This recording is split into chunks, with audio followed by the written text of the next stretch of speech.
Tolu Smith here. Make sure y'all subscribe to my boy Downtown Deuce ASAP. Come on, man. Destination restoration. Destination restoration.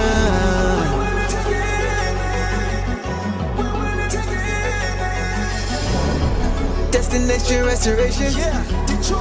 Destination restoration. It's our time. Can you feel the elevation? We on a mission on vacation. Time to create the separation. Championships and motivation. 313 need no explanation. Miss me with all that conversation. We ready for the confrontation. Counting down to our destination. The final destination. Together all the time together. It's us against the world, it don't get no better. We turned it around, that was the beginning. Coming for the crown, you know we winning. Time to put in the work, I'm about to go for step. Taking our prisoners, it's my time. Yeah, I know that it hurts. Saying break out the church, you don't wanna see me in my prime. The mission is to ring, we're caught in everything. In the city, supporting the dream. Nation who I never see, we deserve to be king. It's all or nothing, no in between. The clock is ticking and I hope you're listening. Don't touch me cause I'm sizzling. Physicality is tipping and mentality is menacing. The dog pound body's crippling. Now the clock is ticking and I hope you're listening. Don't touch me cause I'm sizzling. Physicality is tipping and mentality is menacing. The dog pound body's crippling. Yeah, feel the elevation. We on a mission on vacation. Time to create the separation. Championships and motivation. 313 need no explanation. Miss me with all that conversation. We ready for the confrontation. Counting down to our destination. The final destination.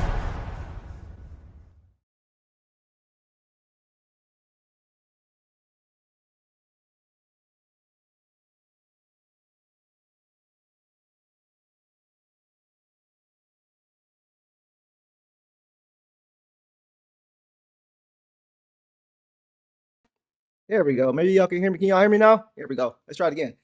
Detroit basketball. What up, though, everybody? Welcome back to another episode of the Downtown Deuce Show. My apologies for that. Happy Friday to everybody, man. Hope everybody's weekend is off to a great start so far. As you guys can see, I am currently dolo tonight. Boss is currently at the Nuggets Raptors game in Denver right now, so it's just going to be me. So I'm going to get to as many comments as I can. Guys, Toronto could potentially be the Pistons' first round matchup. So we might have to get a scouting report from Boss when she gets back. But like I said, chat, I see you guys in the chat, man. Yeah, I know. I see y'all for sure. I'm here now for sure. But I see you guys in the chat. I'm going to try to get to as many of you guys as I can. Y'all know the drill. If I miss you, repost, caps lock, super chat, whatever you got to do to get my attention, go ahead and do that. And I will do the best that I can. Y'all know Boss is usually the moderator, but I'm going to do what I can. I'm doing my best, bro. Yeah, man. Y'all know every dub, we got to sing it out. Shout out to Mason for sure.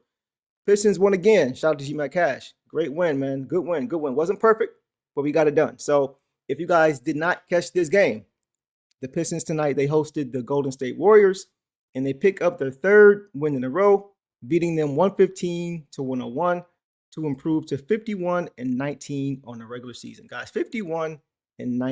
Who thought we would be here at this juncture of the season, at the start of the season? And with 12 games left, the Pistons guys have officially clinched a playoff spot. 12 games remaining, already got a playoff spot. What a time, man. What a time to be a Pistons fan for sure. It has been years since the Pistons have been in this position with so many games remaining. I'm really looking forward to scouting the play-in. That's going to be fun, guys. Scouting the play-in, watching those teams go at it to kind of determine who we're going to play in that first round. That's going to be fun to talk about for sure. So shout out to the Pistons, man. For being the first team in the East to clinch a playoff spot. Now they can focus, as we've said, just focus on themselves, not look around and worry about what other teams are doing. Just focus on you, right? Just focus on you. Focus on getting better. Focus on growing as a team without Cade when Cade returns, regardless. Just focus on being the best possible team that can be, playing the way that they want to play. As far as the injury report, Isaiah Stewart remains out with the MCL strain. He's going to be reevaluated sometime next week. And of course, Cade Cunningham is out indefinitely with the left neurothorax, aka the collapsed lung, and he's going to be reevaluated in 2 weeks. Coach Bickerstaff tonight, guys, actually spoke up talking about Cade's eligibility for NBA awards. We know he's played 60, 61 games. You got to play 65 in order to be eligible for the awards, which we know he's deserving of. But Coach actually spoke about that today as far as, the awards for the NBA being put at risk with regard to injury. So let's check that out first.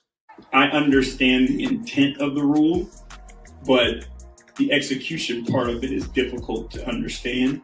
And it does have, an impact on, the way the game is played and the way the game is coached also. There's so many different things now that you have to take into consideration that you shouldn't have to take into consideration. The guys are good enough. They deserve certain things. They play a certain way. They sacrifice a certain thing. Like, guys shouldn't have to feel like they have to play hurt or injured to make something like that happen. I don't have an answer for you, as to what the best thing is moving forward. But I do think, like, if you have serious injuries and you've played a certain way throughout the season and you've played, a certain amount of games, a certain amount of minutes and whatever it be, you should still be able to qualify for those awards. I get the intent behind it. I just think there's got to be a better way.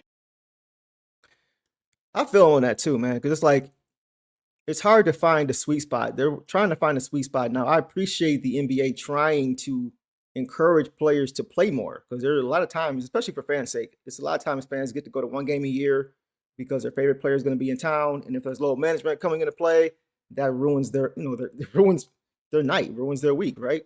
So it's just like, I understand it from that aspect, but at the same time, it's like, you can't really penalize guys for having sincere injuries when they've attempted to play all year, right? Cade has been available for most of the year. The fact that he's even still eligible technically to this point says that he is. So many guys are already ineligible because they missed so many games already. So I think they got to figure that out. Hopefully they're able to work that out, figure something out, because he deserves to be, as far as all NBA, MVP consideration, he deserves to be in that conversation.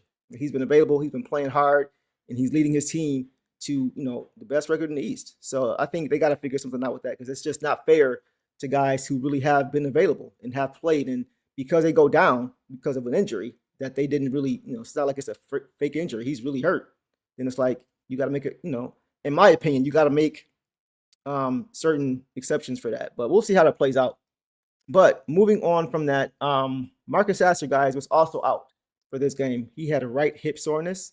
So let's take a listen and see what JB, because JB actually talked about that as well, as to regard with why he was out tonight. So let's check that out. It's not near where it was, but it's just something that we wanted to make sure it didn't get back to that. So we wanted to be cautious with him and just make sure, we're putting him in the best position to be healthy, period. And I think that's one of the things that's, our medical staff and front office has always done, is just put guys in position so that we don't end up, doing more damage than necessary. So when I heard about this earlier today, he said this, I believe, pregame, but when I heard about this earlier today, as far as Sas, I was a little concerned. Because if you guys remember, Sas missed the first 23 games of the season with the right hip impingement, right? That was earlier this season. And at some point, I think he had a setback because his hip wasn't really responding well to treatment. So I don't know if it's related to that. It sounds like it might be.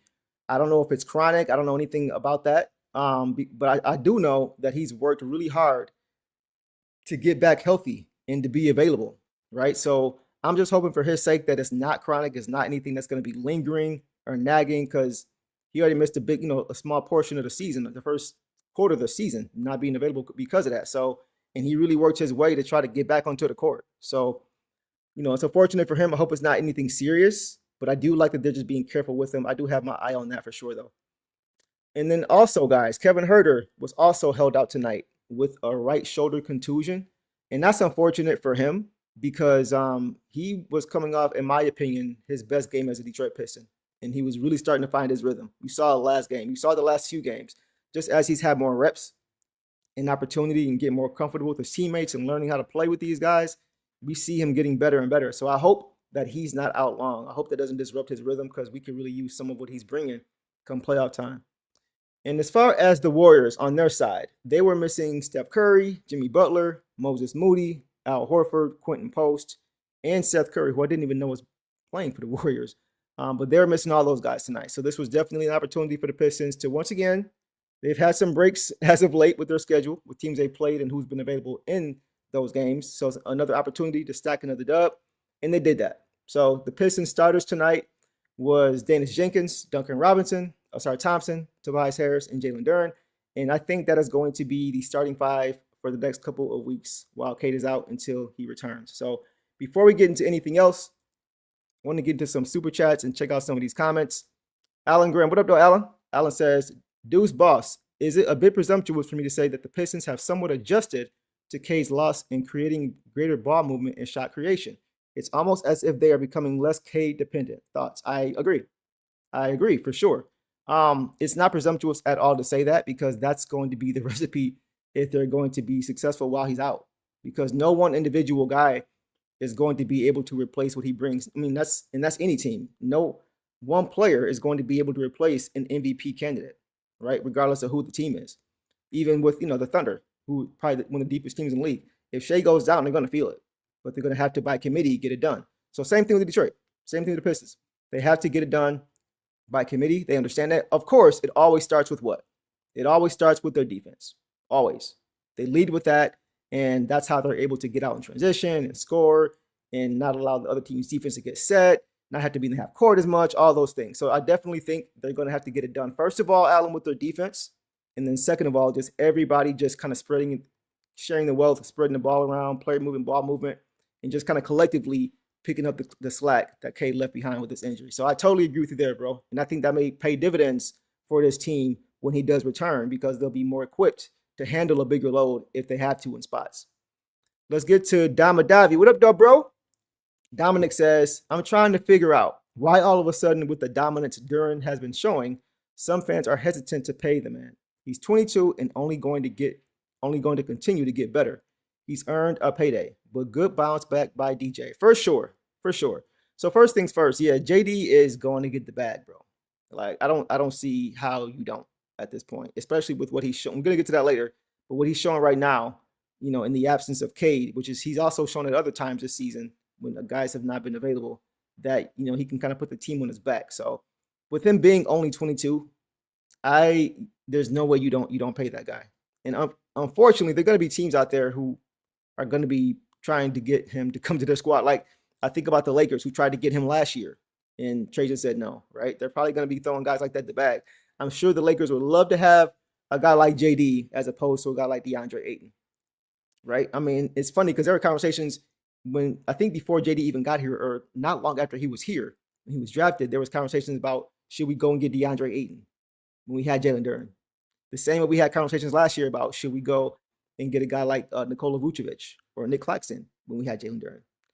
All questions that were asked prematurely because you don't trade young talent before you even try to develop it. 100%.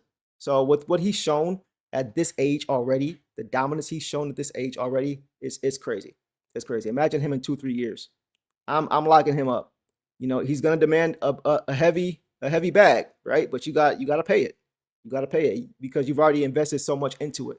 JB has already said he's invested so much, JD has said that Coach Bickerstaff has invested a lot of time in him personally, developing him and the coaching staff as a result. And that's the first time JD said he's had that since he's been a Detroit Piston.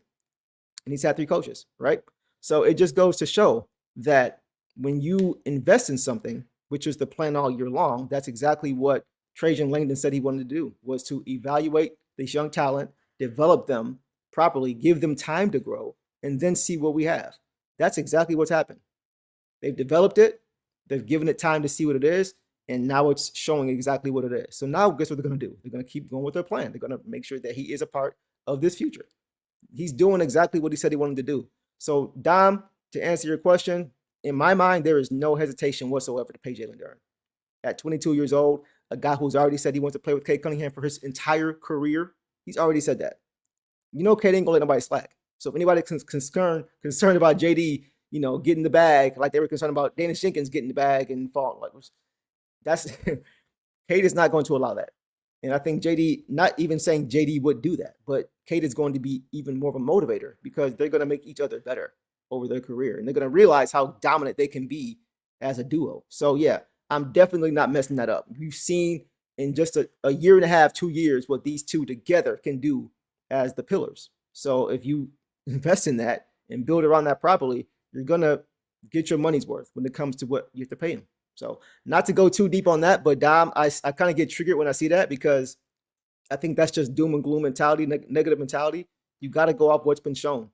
You got to go off what's been shown. So based off what he's shown, if he continues this, if this continues, he deserves to get paid by this team for sure. So we'll leave it there, guys, on that. And let me see if I can get to some of these comments, man. Y'all are commenting hot. That's crazy. Star was a killer. We never switched up on Daniss. You already know this, bro. Yep, Star was fire. What else you got? I can't wait till the Knicks get humbled in the playoffs. This is funny. Pistons without K will be 6 or 7 seed. That's possible, but they still be in the playoff contention for sure. Well, he definitely is missed. What up, though? DeAndre. Yeah, you guys remember that? That was crazy, right? 8 in his cheeks. Bunnies borrow buns. They ain't been there since. All right. Okay. I think I got some of the comments. So like I say, guys, sorry, I'm doing the best I can to get to as many of you guys as I can, but we're going to work it out. We're going to work it out. So without further ado, guys, let's go ahead and get this poll popping as far as who you guys think should get the belt tonight. Who has it now? Does Daniss Jenkins currently have the belt? I'm trying to remember. Y'all remind me. But the poll is live. You guys go ahead and have at that, and we will check back on that. I will check back on that in a few minutes to see how that plays out. Okay. All right, man. Let's get to some initial thoughts, guys. And before I get into some actual thoughts, let's just look into some of the numbers that I like to look at, right? To kind of see if the Pistons play to their style or not. So first things first, points in the paint. 74-44 Pistons advantage. That is exactly what you want to see, especially against the Warriors team who, especially with so many guys being out, you gotta punish them. The same way we said last game, the last few games we said that. You gotta take advantage of your strength, and without them even having a guy like Quentin Post, who's really the real big man who can defend in the post, like big man. We know Draymond can do it, but a true big is Quentin Post. He wasn't available, right? So the Pistons took advantage of their strength, and they outscored them by 30 points in the paint. Great sign. Fast break points, the Pistons didn't have a ton. They had 19, solid. It's pretty good. But they only allowed the Warriors to have 5, which is a good sign, right? Part of that 5 is also the turnovers. They had 15, which is not great. It's not terrible, but it's not great. But however, it does look better when you see that they turned the Golden State over 26 times. So I can live with the 15. It's not great, but I can live with that when I'm causing the other team to turn it over 11 more times than me. So I live with that for sure. Assists, 29-23. 29 is good. It's actually great. They had 32, I think, last game. So the last 2 games without Cade, they're averaging around 30 assists, which is a great sign because now we know how great Cade is with the basketball and making decisions. But there's more unpredictability when you have more guys just chipping in here and there. Not saying it's better without Cade because we know Cade's an MVP level player. He's the stir to the drink, right? But it's nice to be able to see a different look of us still being able to get it done. And it's nice to see guys show their capability of being able to, kind of just move the ball and make the right play. I think last game we had 5 or 6 guys who had at least 3 assists, right? So once again, it's hard to really scout for that because we haven't seen, there's not a ton of film of games without Cade, which goes back into the point of why he should still be eligible for the NBA award. It's crazy, right? But yeah, I thought that was good. 29-23, that's good. The free throws. Now this is where I was not happy. Let me double check that, make sure I have this right as far as the free throw attempts. Okay, so the free throws. Okay, so we shot 69%. That's not great. I want to see it's at least a 70, high 70s. They shot 73%, so not much difference there. Okay, so as far as the free throw shooting, we shot 29 times. We only made 20. That's like 60%, 69%. That's not great. Yeah, 69%. That's not great. You got to make your free throws. You got to make your free throws. To leaving, 1/3 of the points on the board from the line is not good. You got to make those. You got to knock them down, especially when you're getting calls. One thing we've said all year, the Pistons haven't really gotten a whistle, So when you get it, you got to make them pay. That's something the boss always talks about too. So that wasn't great. But the last thing, players in double figures. Pistons had 6 players tonight in double figures. I think last game they had 7 against, right? So that's a good sign. So once again, that kind of goes hand in hand with the assists because everybody's sharing the basketball, everybody's passing the basketball. So it's going to come to you at some point. You're going to score. right? So even if it's not high 20s or anything, it's still keeping the defense honest because they don't know where it's going to come from. So I do like that. The Pistons are showing they're capable of being able to do that with multiple guys, being able to move the ball, being able to score the ball, being able to defend, a bunch of two-way minded players on the basketball court who can do multiple things on both sides of the ball. That's that versatility that Trajan Langdon has always talked about. It makes it hard to guard. You don't know exactly where it's coming from every play. So, yeah, so overall, I thought stat-wise, as far as the numbers and how they want to play, I thought they did a good job overall. Wasn't perfect, but it's not ever going to be. So, for the most part, I thought they played to their style, especially in the second half, which we will get to. Let's see if there are any more comments here. What's going on, Kism? Yeah, we struggled with those free throws tonight for sure, Stella. Got to be better with that. Got to be better with that for sure. Heisenberg says, I think it's funny that Porzingis is 7'3" and no one really considers it. Bro, I'm going to talk about this later too, because I 100% agree with this, and it's just interesting how that's the case, but I'm going to explain my thoughts on that later, so hold that thought. JD has been getting double-doubles since once in a while he won't get over 10. What's that mean? Has been getting double-doubles once in a while he won't get over 10. Do you mean like in the past he wouldn't? But yeah, like he's been consistent. I'm going to talk about JD in depth later, Claire, for sure, because the things he's doing right now is very impressive. Let's check anything else. Please add a start to. You know what? It was tough for me. You know what? I'll see if I can at some point while I'm talking to y'all, create another poll and do another one, because I was kind of debating between Tobias and Asar for multiple reasons, but we'll get to it. We'll get to it. Let's see. Stretch for. Okay, cool. All right, guys. So as far as my initial thoughts in this game, right? First things first, the Pistons are finding their way. They're finding their way, and they're hitting their groove with Cade out. I think that's a very good sign. They're figuring out how to adjust to defenses without Cade. They're figuring out how to adjust, just how teams are playing in general without Cade, and they're doing it together. We're seeing, like at times, especially last game, you saw guys trying to figure out how much of the load individually they need to pick up with Cade being gone. So that's why you saw guys at times taking shots that weren't the best quality, but they were just trying to get up more shots because there were shots to be had because Cade's not available, right? Can't all be passive. Got to try to pick it up, collectively. So you saw some of that, but tonight it was much more fluid. I thought they were all more so just moving the ball and getting done together for longer periods of time. But this was definitely, again, a tale of two halves. Tale of two halves, man. In the first half, the Pistons, they allowed the Warriors to dictate style. The Pistons, they weren't playing with any pace. It was really a half-court game in that first half. That's why you saw, once again, that the Warriors only had 5 fast break points, right? They tried to keep the Pistons off balance, too, with their defensive coverages. From what I saw them switching a lot between, they would go to man-to-man, then they go to zone, and they were just switching back and forth throughout the game, and that kind of bothered the Pistons in the half court. You could see it. It just wasn't, they weren't kind of confused with what they were seeing. So that was bothersome early, but the solution for that is kind of what I said. Like, that was happening in the half court. So the solution for that is just to play faster, play with more pace, and dictate your style. Don't let the Warriors defense get set, turn them over and get stops so you can get out and do what you do best in transition. And the reason they weren't able to do that much in the first half is because they just weren't playing with enough urgency defensively so that they could get stops and get out. And so they were just kind of watching the ball go through the hoop, half-court offense, miss shot. They come down, they score, half-court offense again, we miss. That was kind of what was going on early. It was just no pace. There was no pace at all. So I thought late in the second quarter, I think, they really picked it up. And that's why they were really able to close that half on the 23-7 run. It's because they were able to really strap up defensively and just get stops and turnovers and just give a little bit more effort defensively. And that's what they did. Just lock in defensively, get out and run. That's who the Pistons are. When they commit to that, more times than not, they're going to win. Even when they're missing guys like Cade. They're 2-0 so far without Cade. So good signs that they're playing to the way they want to play and the way they have to play in order to win. And they turned it up even more in the second half, man. It was good to see. They turned it up in the second half even more than the end of the second quarter. And that's when the game pretty much got put out of reach and they took it over. So it was good to see that. But it all, once again, started with the defense. By the way, Boss just texted me and said, please tell everybody she says hi and she's sorry she couldn't be here. We got you, Boss. Don't even worry about it. She says, go Pistons. Shout out to Boss, man, for sure. For sure. But yeah, it was good to see that, man. It started with the defense and they just led from there. And real quick, guys, it's funny to me. I was thinking about this earlier today. It's funny to me. Oh, he said that's exactly what Paul Reed said. Yeah, I haven't seen the post game yet. I come straight here after the show. Y'all know I'm right here with y'all after the show, so y'all can see. So it's good to see that they're all bought in. We've been talking about this on the show all year, guys. It's going to start with the defense, always. Next man up.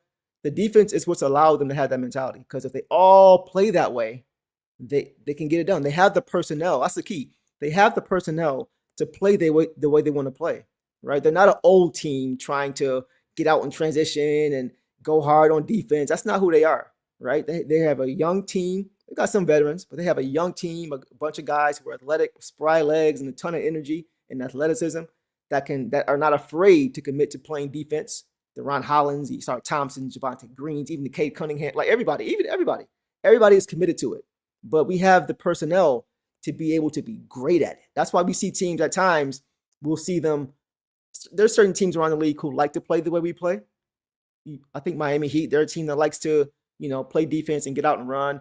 It's funny watching, clash, those styles clash, same style clash. Because I've seen, not last game, we played bad against the Heat last game, but earlier this season, when we played them, it was funny because they would try to do what we're doing, but once we committed to doing it, we did it better. Like we would see them try to get a stop and a score, stop and a score. They may get one or two, but then we would flip the script and then we get a stop. And once we started doing what they were doing, they were like, all right. And you saw them trying to slow it down. And like, we're better at doing that than most teams because of how we're built. We have the personnel to be able to play the way and to do it very, very well. It's not many teams in the league you can say who play our style and do it better than us. I don't think there's any team that you can say that plays our style and does it better than us. So when we play that way, we're able to win without Cade, without guys being available, without Stu, without two of our most important players being available in both games. So that's how you got to get it done, for sure. All right, man. What else we got? Oh, yeah. So real quick, guys, it's funny to me how many, just talking about Cade not being available, right, and how the Pistons going to look, and the whole panic reaction across national broadcast and social media, right?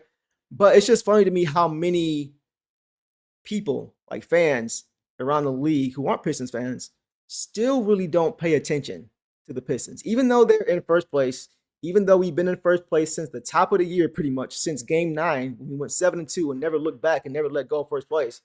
Even though we've been in first place pretty much 80% of the season, I guess you could say, it's still funny to hear some of the commentary surrounding the Pistons, and it just shows how much they don't really pay attention. It's a lot of casual watching, casual listening. Oh, that's what he said. Okay, that's what I think. That's what he said. Instead of actually just watching, right? It's not enough watching going on. And I say that because I was watching, and I posted this on as a short on the channel. Go check it out if you want to check it out. But I was watching Gil's Arena, and they were on the show. It was Kenya Martin, Brandon Jennings, and Nick Young, Swaggy P.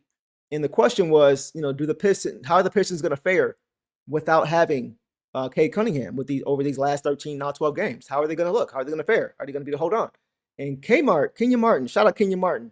He said, I think they're going to hold on first place. He said, Cade is obviously their engine. He said, but because of how they want to play, because of JB Bickerstaff, he said he's going to make sure they play hard. He's going to make sure he's not going to allow them to not play hard.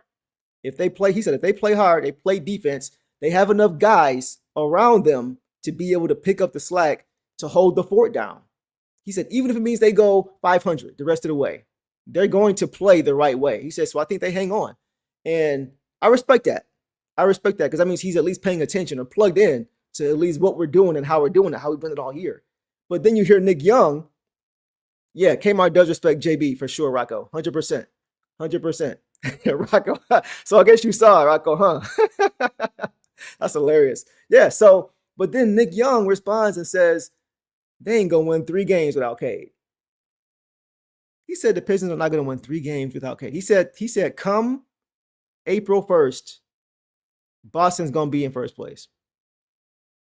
And when you say things like that, it just really shows that you're not paying attention. Brandon Jennings was indifferent. He was just more so listening to what they were saying. He didn't chime in and say that. I like Brandon Jennings. He didn't say that.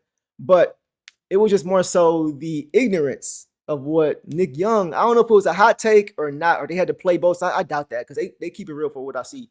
But it was just interesting to hear him say that he didn't think the Pistons would win 3 games without Cade. Well, guess what? We've already won 2.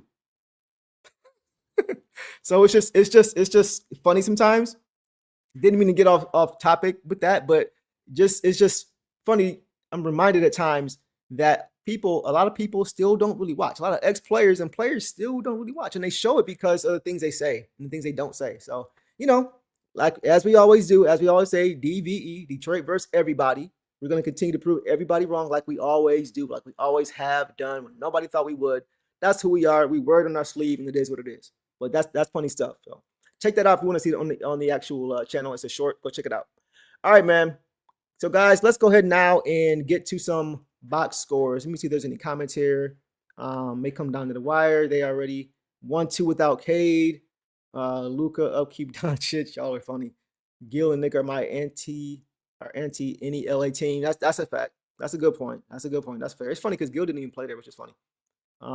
Let's see. Wow, Gil's yeah, okay. All right, cool. So we'll keep it going, guys. Let's get to some box scores and let's go from there. So let's start with Daniss Jenkins in this game, guys. Tink played well in this game, guys. 22 points on 7 for 12 overall, 103 from 3, 7 for 7 from the free throw line. That's what I'm talking about. That's what I'm used to seeing. 7 boards, 8 assists, 3 turnovers for a pretty good ratio. I want to see those down, even though the last 2 were at the end of the game and Gary Payton Jr. he stuck up behind him and took the ball. So those last 2 were like, wouldn't it mattered. It wasn't really an issue, but 1 steal in 38 minutes. So he played the most minutes tonight. He's been playing some heavy minutes. I think last game he played 34, 35. And obviously he has to because he's the only real point guard available, right? That's a real true point guard. He's the only one. So that's why he's playing more minutes. But I thought, guys, he played very well in this game. The Pistons are now, guys, 7-2 on the season when Daniss Jenkins starts. 7-2. And it's because, I won't say it's just because of this, because it's collective for sure. We just talked about that. But a big reason is because he, as the head of the snake, knows how to play the point guard position well. He just knows how to play it. He was steady all game, right? Leading with his defense, as they all need to do and they all did do, right? Lead with their defense, be a pest, be pesky, be annoying, be disruptive, be tough defensively, and then just pushing the ball offensively, off stops. Like, he can get it done either way. He can get it done in the half court, and he can get it done in transition, right? And in the half court, the Warriors, like their defensive coverages, it didn't really seem to bother him much because he had 1 turnover through 3.5 quarters, pretty much, in some change. So, like, all game, he was just very steady, taking care of the basketball. But with the coverages, he wasn't really phased. He was able to identify and react. Identify, react. Identify, react. He's got a high IQ. He understands what he's looking at, and he just kept making the right play. He also made some really tough shots in the paint.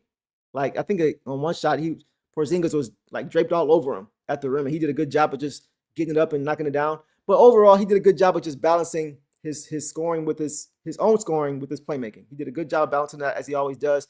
But once again, the biggest thing for me is the defense, of course, and the ball security. He's got great ball security, man. He takes care of the basketball. You can trust him with the ball in his hands to make the right play. I always say, when he's got the ball, I'm chilling. I'm just, okay, make the right, okay, there it is, yep. Like, I trust the ball in his hands. I trust the ball in his hands. That's why I was so high on him, watching him when he come out of St. John's in college and watching him really in Summer League 2 summers ago. It was just his consistency, his defense, and his ball security. He's just a very reliable point guard. He just knows how to play.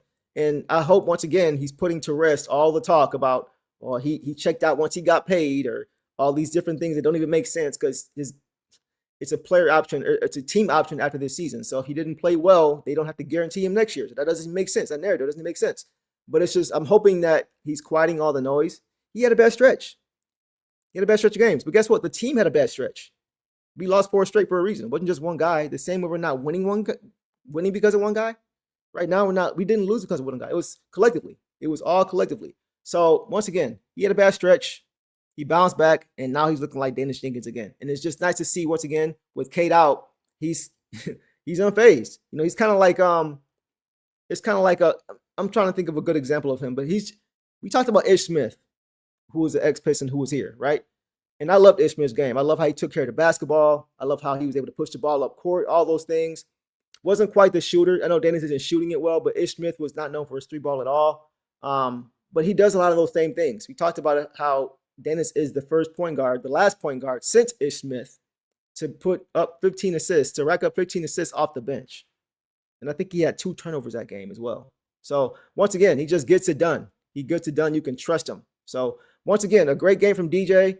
I've been saying since he got here, guys, this is what I expected to see from him. You know, he had a bad stretch. It happens, but he's looking like the guy that I saw in Summer League. He's looking like the guy that I was saying, pay this man. He's going to reward you for it. And in a spot when we didn't expect to be without Cade, he's stepping right in and giving you great production. Great production. While all the while taking care of the basketball. Almost had a triple-double. 8 assists and 7 rebounds with 22 points on good efficiency. Didn't miss a free throw, took 7 of them. What more do you want, bro? This is exactly what I thought we were going to see. So I'm glad that he's getting the opportunity, and I'm glad he's paying it off because he's always ready. All right, guys, let's check some comments and see. Let's see what we got. He definitely deserves the belt. He bought for real. We need it. DJ really need a game like tonight. That backcourt turnover at the end. I know. Yeah, I saw that too. It was just some careless ones at the end. The game was over. I'm not tripping on that. Let's see what else we got. People are acting like, yeah, exactly. It's not even a huge deal that really affects the cap. I don't understand it. I'm not sure. I think he's 24. I think he's 24 GVH. I'm not 24 or 25, I think. But he's a little older in the shows. They're figuring out ways to win. People got to understand Duren is only 22 years old. Give him time. He also still got a lot of time to develop into I just said this last show, bro. Exactly. Into a Shaq-like player, but Duren can make we just talked about this last show, bro. 100%. You must have been here because we were saying that. I was saying he's kind of like the Shaq of this era. I'm not saying he plays like Shaq, but as far as the dominance, regardless of who's under the rim, like not being able to stop him, I called him a Shaq with finesse, right? Because he's got the foot speed, he's got the footwork, he's got the dribbling skills, he got the midi jumper that he's gonna incorporate. Like, so yeah, I think a lot of those things are there as far as just dominance and not being able to be stopped and not really knowing how to be officiated. Because much like Shaq, JD doesn't get his fair share of calls. Even with the foul shots he does take, he still gets hacked a lot. And because he's so big and strong, it's almost like, he's all right. He'll be all right. He didn't feel that one. Same thing happened to Shaq. For sure. So we'll leave it there on Daniss, though. I thought he played great. And I am expecting to see more of the same from him for sure. So great game from Tink, man. I love it. Shout out to Jeremy Hart, too, our dog. All right, now let's go ahead and move, guys, let's go to Duncan Robinson. I don't have too much on Duncan tonight. I thought he was good, though, overall. Guys, tonight, Duncan Robinson finished with 11 points on 4 for 9 shooting, 2 of 6 from 3, 1 of 2 from the free throw line, 1 board, 2 assists, and 2 steals in 29 minutes. So that's the last thing that I saw is what stood out, the 2 steals. We talked about how this team wants to play together as a unit defensively, and I got to give him credit, man. His effort all year, save for the first week or 2 of the season, I thought he's really like been really just solid defensively. He hasn't been great. He's not a great defender. We know that, but he's just been solid in giving effort, in making plays, playing passing lanes, just being in position, playing textbook defense, having your arm out just in case the ball comes back to you. Just playing smart, fundamental defense, something he never really did at this level with the Miami Heat, which is impressive. They have Heat culture. We got Detroit culture. We do it differently. But his whole career with Miami, I've watched film. I went back and watched film on him. He wasn't playing defense like this. So that's the most important thing for me, was just defensively how he's given effort. But other than that, offensively in the half court, he's a great half court weapon for us. Knocked down shots. He took 6 threes. He hit 2 of them. So that's not great, but not terrible. I'll take it. I do like that he's getting up more threes, though. I was saying before last game, he's had games where he's getting up like 3 threes or 4 threes, going 2 for 4 and 1 for 3s. Like, we need more volume. We got to have more volume from him just because he's our only real sniper. So you got to make the defense move, as Eric Vincent always says. Got to make the defense move. You got to make them respect the threat because you are a threat. And I think last game he shot 9. He got 9 threes up, hit 4 of them. Tonight he got up 6. So anywhere in between that, I'm cool with. Anywhere between 6 and 9 a game, just get him up. Just get him up. I definitely want to see that for sure. But other than that, I thought he played well. Played solid game, man. The officiating was suspect again. How did all 3 officials miss that goaltending call on Kristaps? Did y'all see that? Duncan Robinson was moving well without the basketball. Nice back cut for a layup, and it hit the glass, and none of the referees saw it. No officials saw it. None of them. I thought that was wild. And the officiating was kind of weird tonight. Some weird calls, some weird non-calls, but I felt like it was on both sides, so I'm not going to trip. Y'all know I don't like focusing on the officiating. Like, just play through it. So I'm not going to focus too much on that, but it was kind of weird. I ain't going to lie. Yeah, he should have had 2 more 3 balls as well. He had 2 threes that popped out from the same spot, the exact same spot. One like rimmed out and the other rolled out. It was crazy. So, but once again, I just like that he's getting them up. Just get him up, bro. We need you to be that threat for sure. So I thought overall he was solid. I'll take 11 points. I'll take him shooting no shots and playing that type of defense that he's playing effort-wise. I'll take that every game. All right.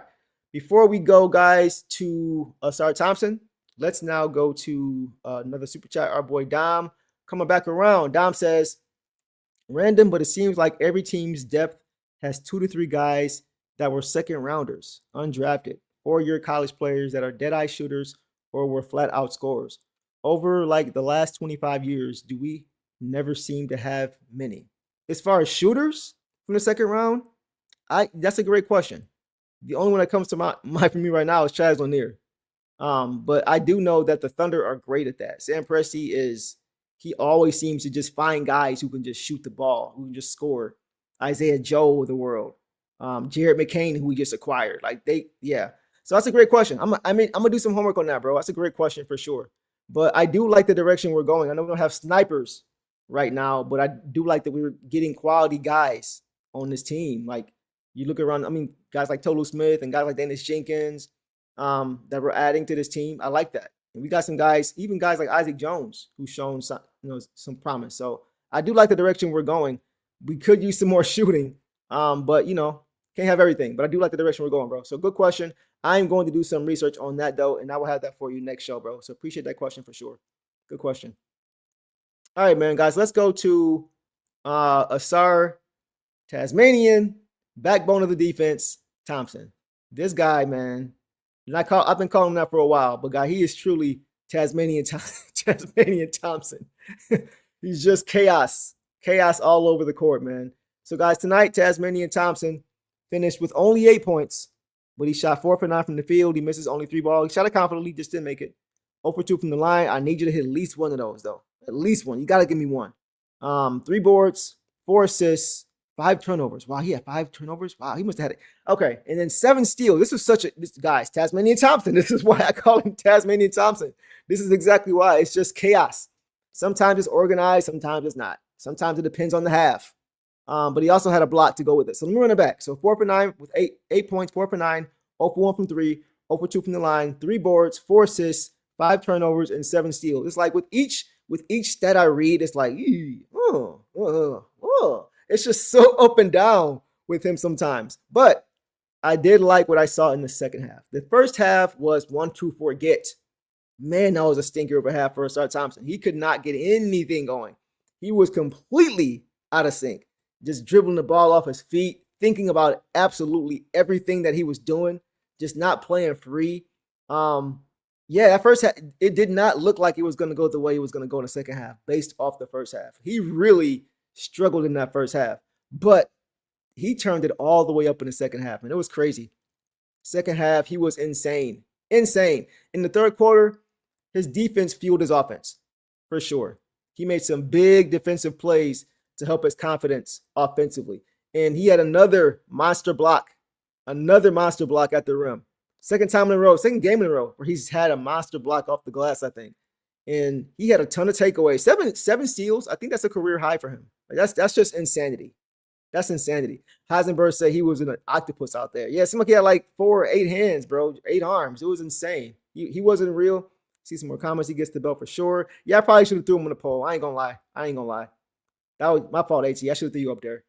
AT has to feel it. He's in his head a lot. Octopus is a great word for sure. So it was a tale of two halves, but he was huge. He may have been more important than anybody in that second half when it comes to why the Pistons were able to pull this game out and really kind of just get away from the Warriors, just really make that move. But it was great. It was nice to see him because he's the thing with Asar, and Sella said his confidence, because he said earlier this season that his defense is what fuels his offense. His defense is what gives his offense confidence. So he's always trying to make an impact defensively first, and then you'll see him get more aggressive with his offense. And we saw that first half, he really wasn't able to really get much going on either end, but it was like the team as a whole wasn't. So once we're got to play in the half court so much, He's not really great in the half court unless he's moving without the basketball and catching and finishing, which wasn't really there early. So he didn't really have the confidence offensively, which meant it was harder to defend because you're taking the ball. So that's the thing. So I felt like in the second half, though, the Pistons as a group, they all turned it up. They all turned their defense up. And you saw Sarr being able to chip in with some individual plays, playing passing lanes and getting steals, just doing those kind of things. And then you see him follow that up, with lurking like how Ron does, is lurking under the rim, trying to get another steal, guarding 94 feet, right? Just really getting into the game. But the defense, guys, has always been what has fueled Ausar Thompson's offense. I think it's just very important that he said that because it's something that we got to keep in mind. If he's not really able to get it going defensively early, then his offense may struggle. His offense may struggle. So I just look for him as much as he can to just try to make sure that he is locked in defensively and that the team is, because if the team's locked in defensively, they can get out and run, which he's often the beneficiary of. And now that's just going to give him more confidence offensively to start getting to the lane and going to that patent and spin move and trying to finish that he always does, right? And we saw that happen after he made some defensive plays. So it's always fueled for him off his defense, and that carries over for his offense. So I thought he played a great game, man. Incredible game. So let's get to some comments and see what you guys thought about Ausar in this game. Let's see what we got. 7 steals, yeah, for sure. He's in his head. He'd be wilding sometimes. Yeah, bro. That's why I call him Tasmanian, bro. Because it's just like sometimes he'll be great, and sometimes he'll just be all over the place, just creating chaos for his own team. We see that, but you know what though? I gotta give him credit because it's happening a lot less this year. It was so many games last year with Ausar when he would get a great steal and it would be negated because he's moving too fast in the break and he lost the ball out of bounds. Right?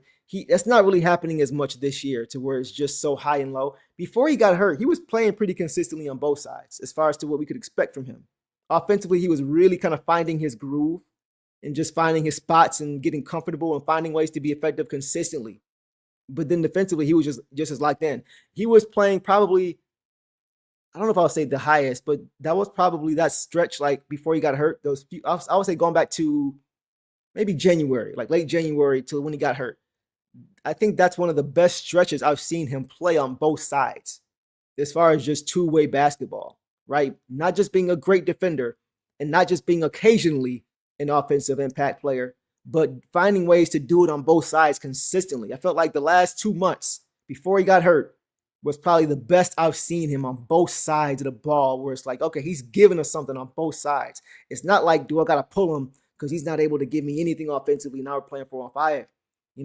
It felt like he was a true threat to make a play with it, whether it was, cutting, whether it was him making plays with the ball in his hands, which he's really gotten better with this year. His ball handling has improved. His vision's gotten better. His decision-making has gotten better. All things have gotten better. So his defense also got better. That's why I feel like that stretch was the best stretch I've seen of Ausar Thompson.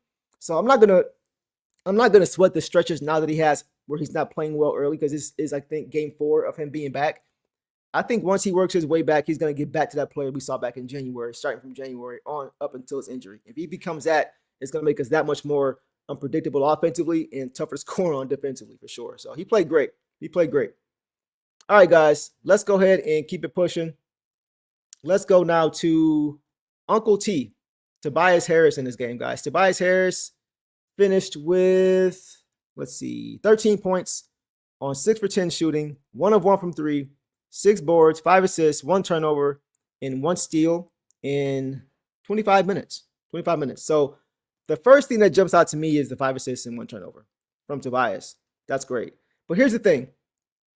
Much like, and I probably should have gave a starter bell. I definitely should have had him on here. But the reason I had Tobias here is because I just feel like, aside from the box score, he just does a little bit of everything.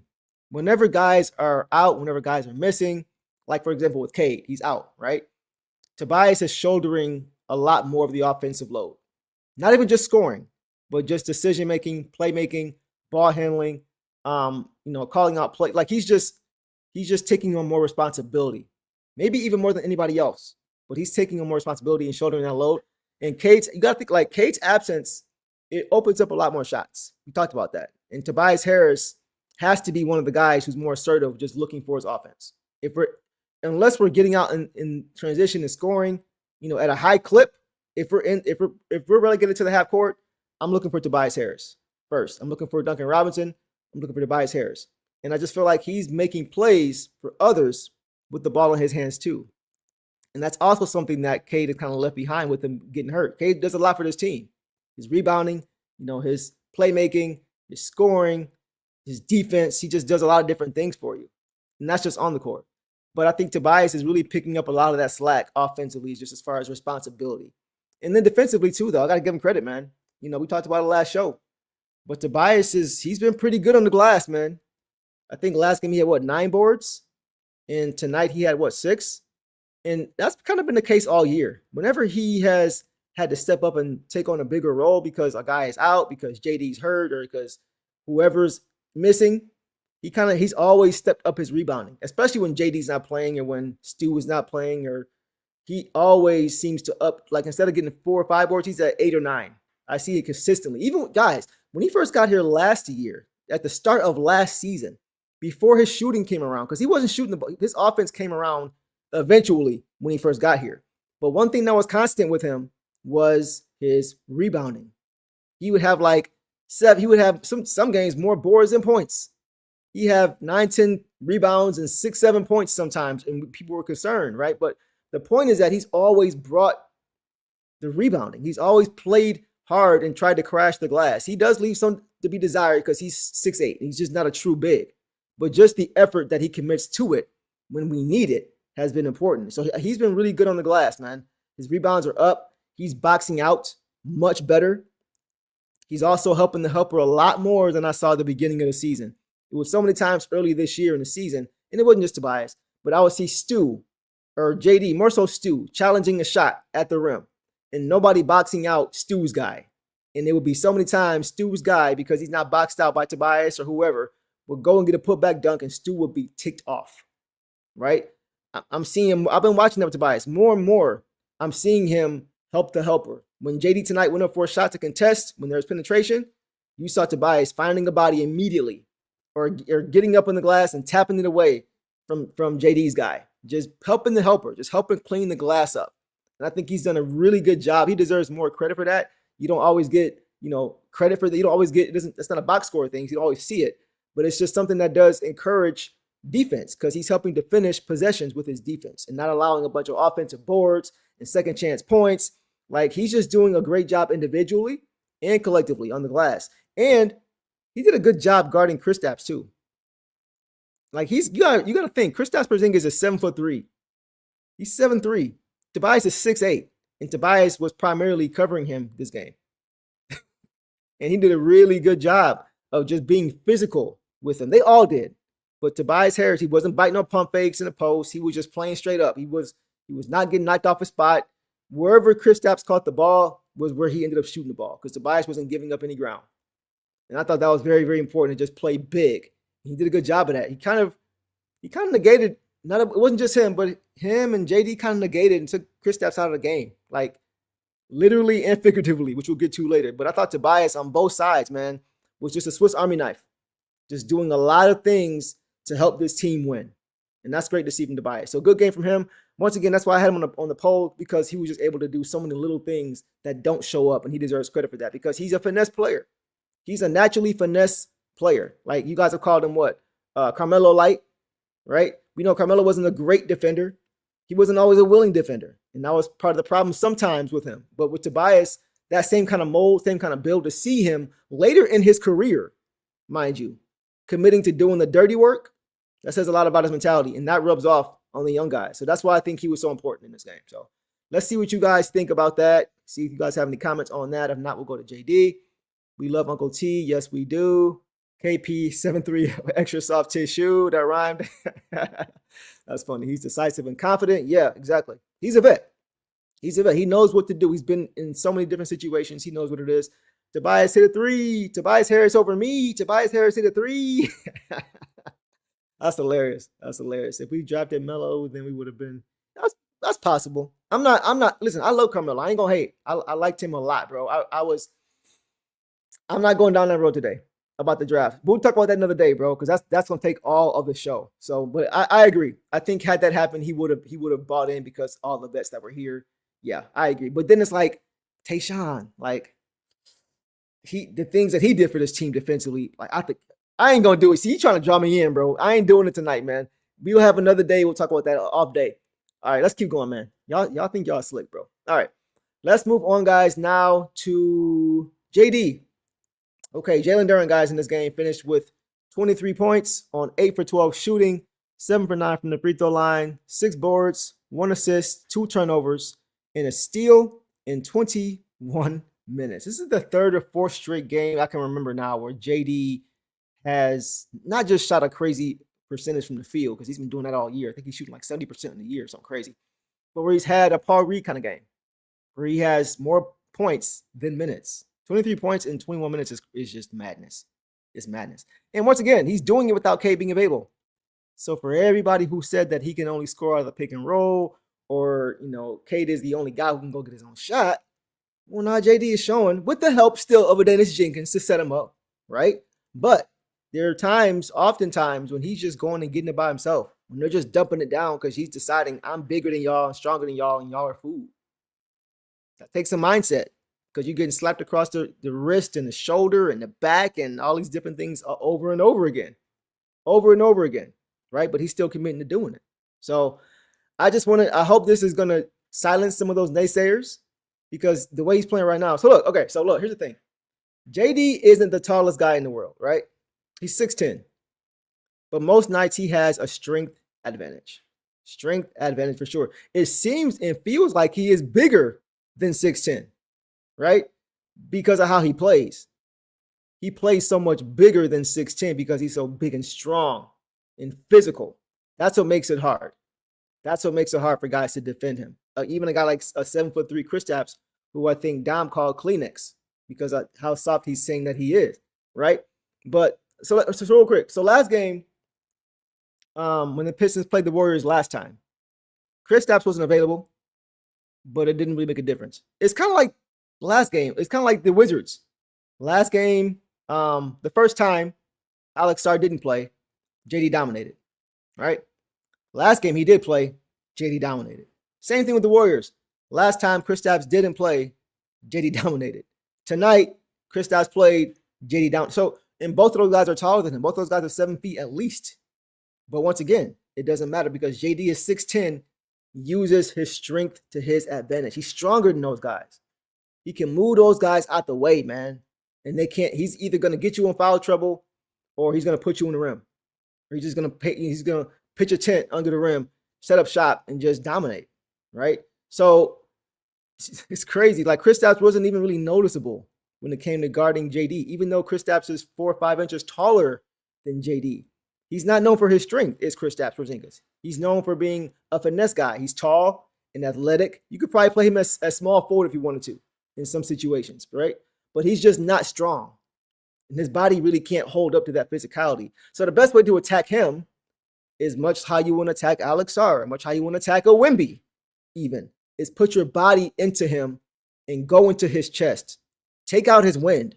Take out his legs. Take out his ability to get vertical and go into him. Force him back. Don't try to go around him.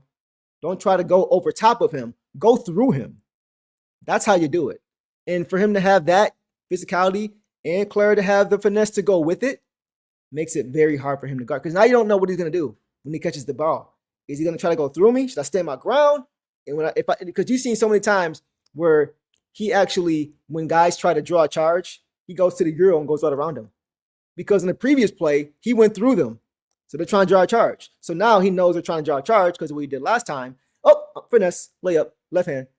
So that makes it hard to guard. When you are as physical as he is and strong, and you've got the finesse and skills to go with it, not only is it take a toll on your body, it takes a toll on your mind because you don't know what he's going to do.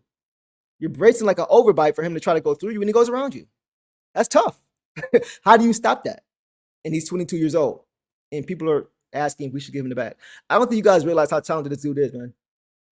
I won't say everybody, but a lot of people still don't realize how talented JD is, man.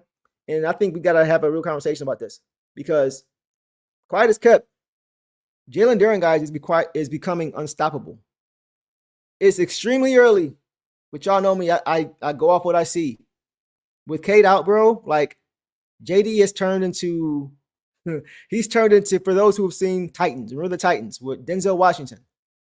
Remember when quarterback got hurt, broke his hand, and then Sonny came into the game with the blonde hair, white boy with the blonde hair came into the game. Why y'all stressed out? I got this, bro. He's hurt, but we good. I got it. And went on to dominate that game, right? In a bunch of games after that, in the starting quarterback's absence. That's what we saw, right? I know the Pistons haven't played the toughest teams as of late, right? We got to keep it in perspective. I understand that. But the thing that stuck out for me tonight is that he made Draymond Green, right, who even still at this age, is still a top post defender.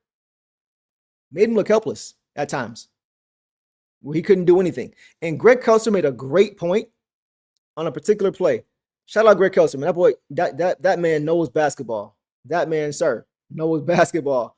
But one thing that he said in this game was when JD had Draymond in the post, right? And he backed him down, went over the top and scored. Got an N1. We all know how much Draymond Green likes to have conversations with officials, right?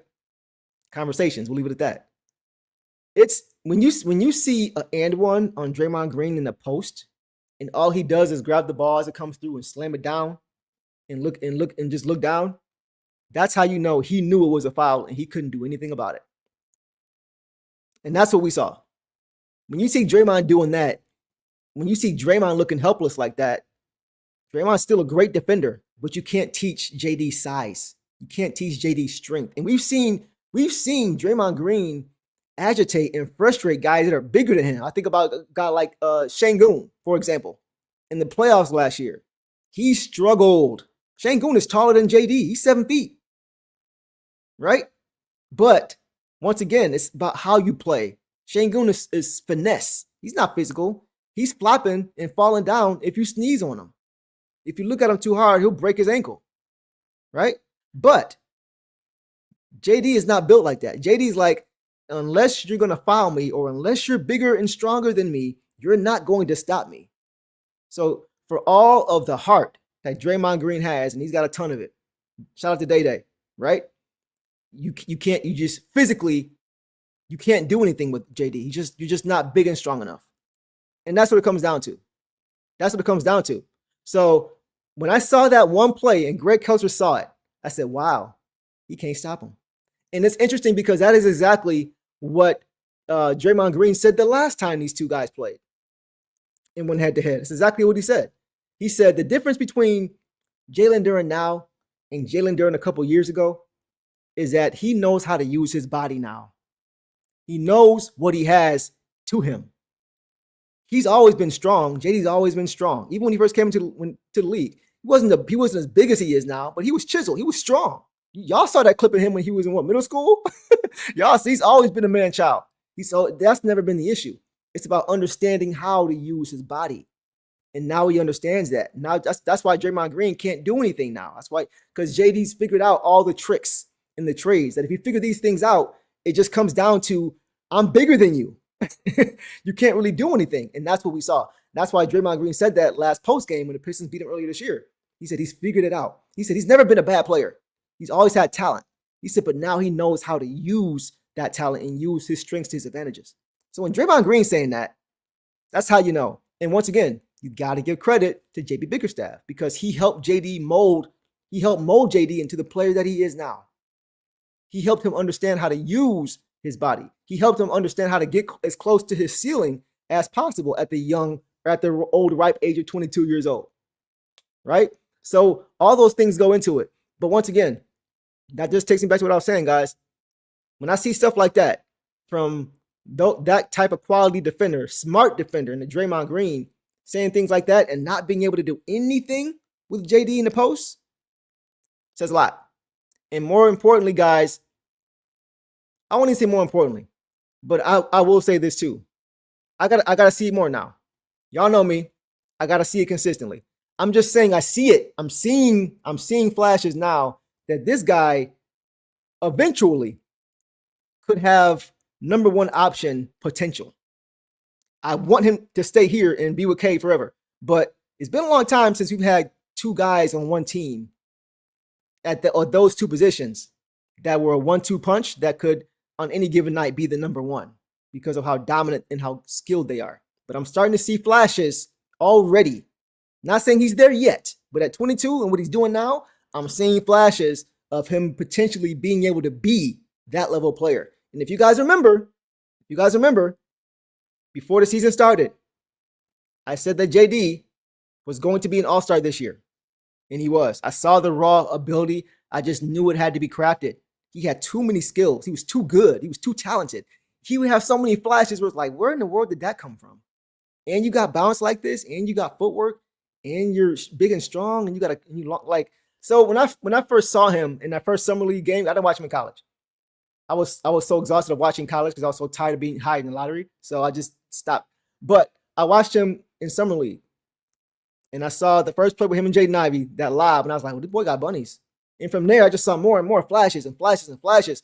And I would see lazy play at times. It's like, bro, I know you got more in you. What's going on?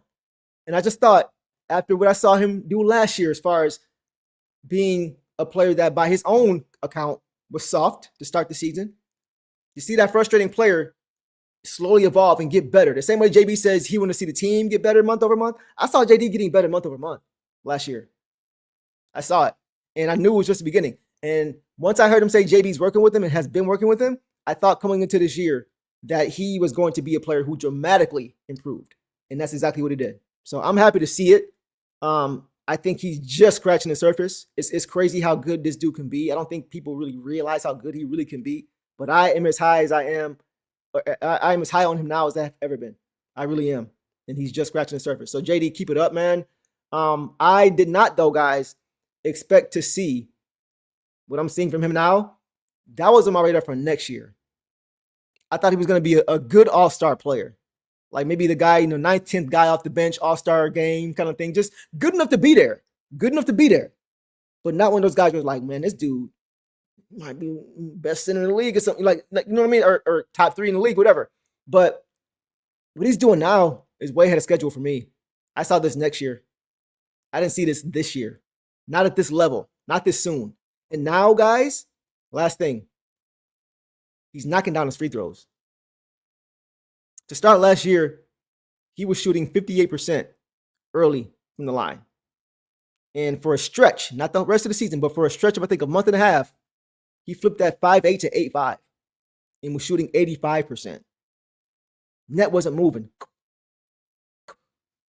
Like just knocking him down. I've seen him plenty of times in pregame warmups at LTA, free throw line, just knocking him down. I'm sure if you've been there, you've seen it, right? Just knocking him down, showing the ability to be able to do it. And that is so important. That is so important because once he starts, guys, to get more and more respect around the league, guess what? He's going to be living at that free throw line.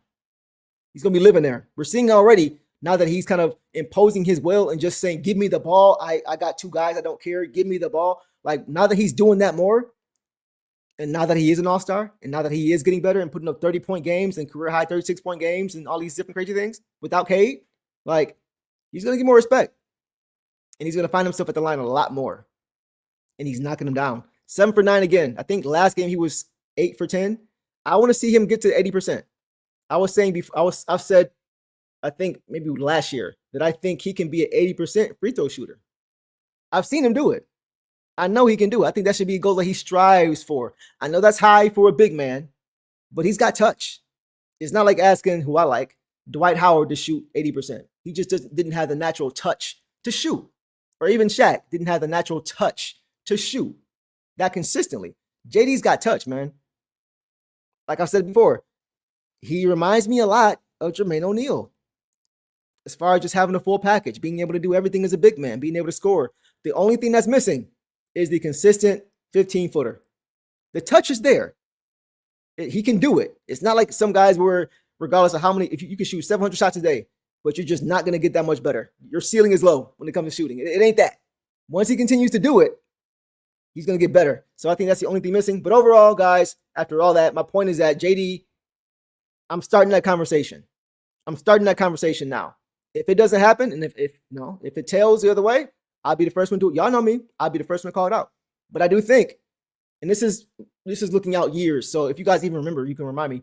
But I see Jalen Duren having the ability at some point, the skill and ability to be a number one when needed. Not saying he should ever be the number one.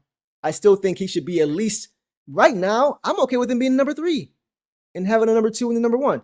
Is he good enough to be a number 2? Probably. Do I want to rely on that with him at 22 when I'm trying to win a championship? Not yet. So I just think his ceiling is very high. I don't think he's even come close to it. I think at his peak, he can be that guy.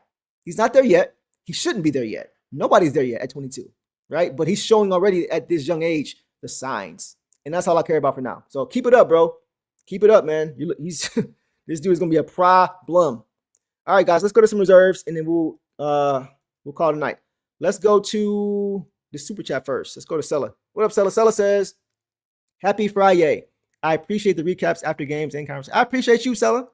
You've been coming through consistently, man. I've been appreciating your commentary too. You know ball. Like I said before, you know ball. And I don't say that about everybody.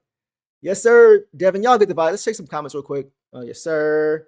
Duren needs a hook and Tobias post fade. Yes. The post game, definitely a lot of room for growth, for sure. A hook shot over either shoulder, pull up, face up jumper. These are all things that Jermaine O'Neal had, by the way. If you guys remember, watch Jermaine O'Neal with the Pacers, he was a problem. He gave our guys problems. Like, it's not too many guys I saw be that successful against Ben Wallace as he was. Ben was still Ben. He was still Ben. But Jermaine O'Neal was 6'11", could shoot, 15 feet out easily, like money, like free throws. Like, he had nice footwork, everything. Defense, he was great. So that's what I see for JD being, because if you guys remember, Jermaine O'Neal was the Kevin Garnett of the East.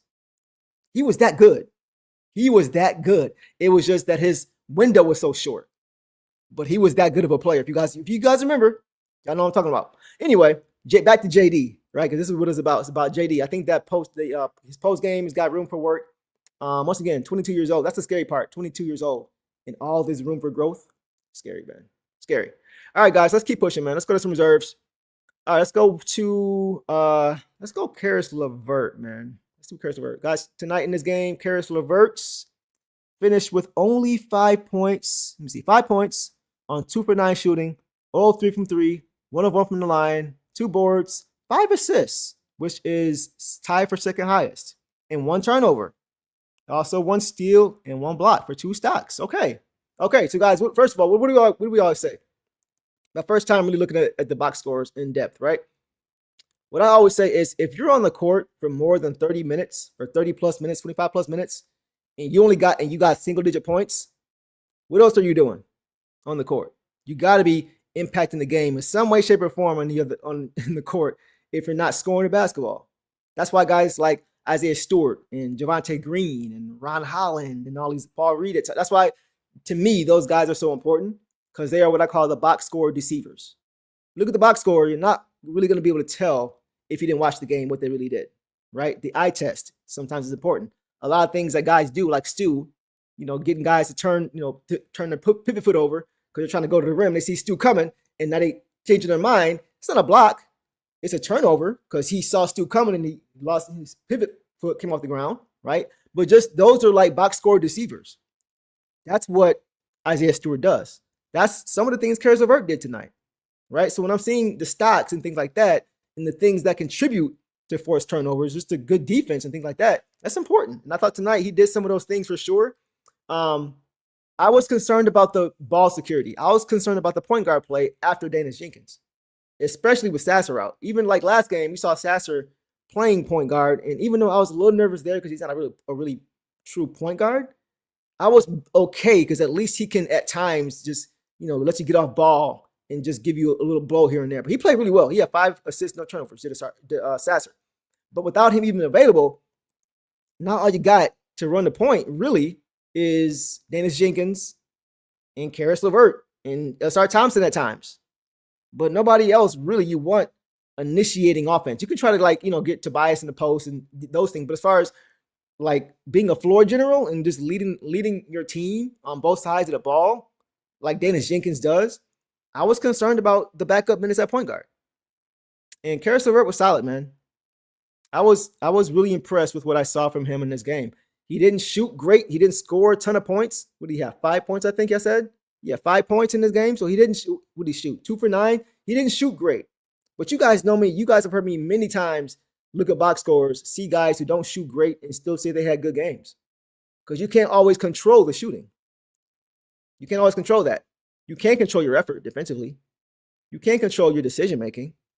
You can't control playing as a team and playing team basketball, your movement, your effort, how hard you sprint on cuts, how hard you're running, how hard you're getting back defensively.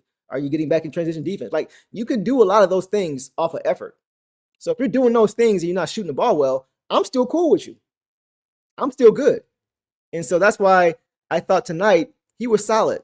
He protected the basketball and he made plays. He was good in the half court because to me, he's better on this team when he's playing on the break because he's still got enough speed and athleticism to be able to be effective in transition.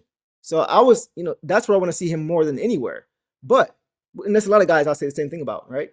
Ron Holland, Asar Thompson. But I thought in the half court, he made some good reads. He was also not really fazed by what they were doing as far as their coverage switching.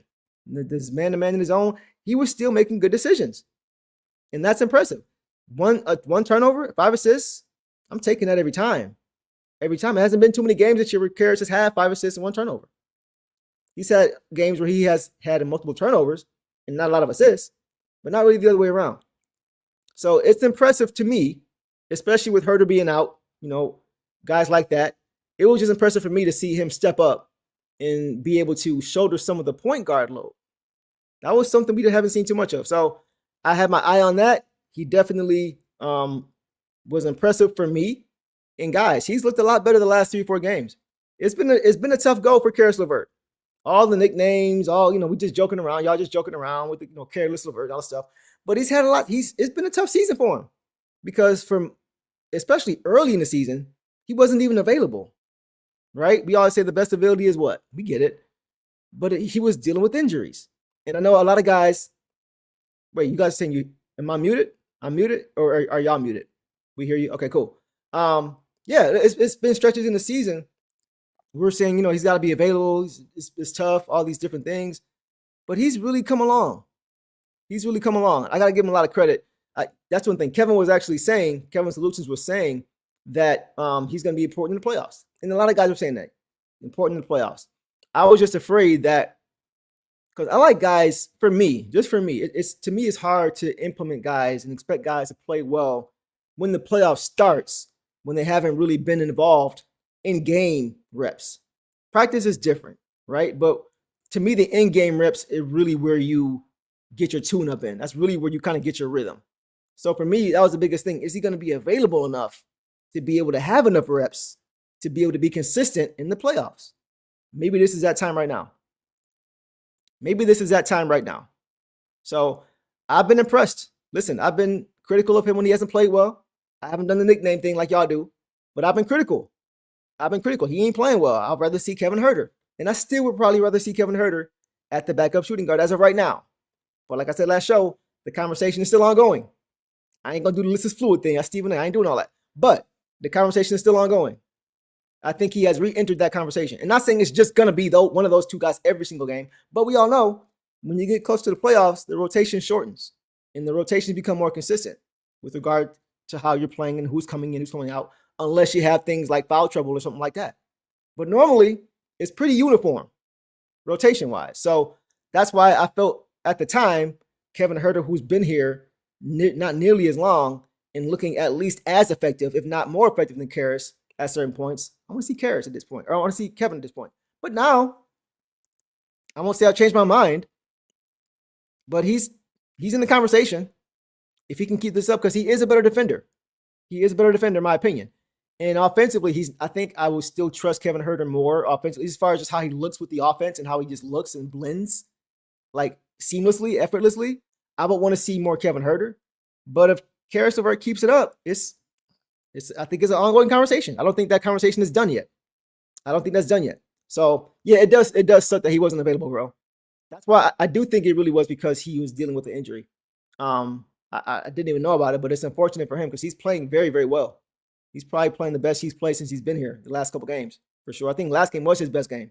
So hopefully it's not a long time and we can kind of see those two kind of play together or separately and kind of just, see what we think. Kevin says, Caris LeVert has played well the last 2 games. He seems careless with the ball because his handle isn't the greatest, but he can be serviceable and effective. Yeah. So for me, as of right now, I would have Caris LeVert come in for Kevin Huerter or Duncan Robinson when those guys are in foul trouble. But when you got foul trouble elsewhere, to me, it's nice to have a Caris LeVert as a safety valve at that backup shooting guard position if those guys are unavailable, if those guys are in foul trouble, something like that. Because hopefully he can give you some good minutes in that situation as a veteran, right? But for me, but not to make it a battle or competition between those two guys. I thought Caris LeVert was good tonight.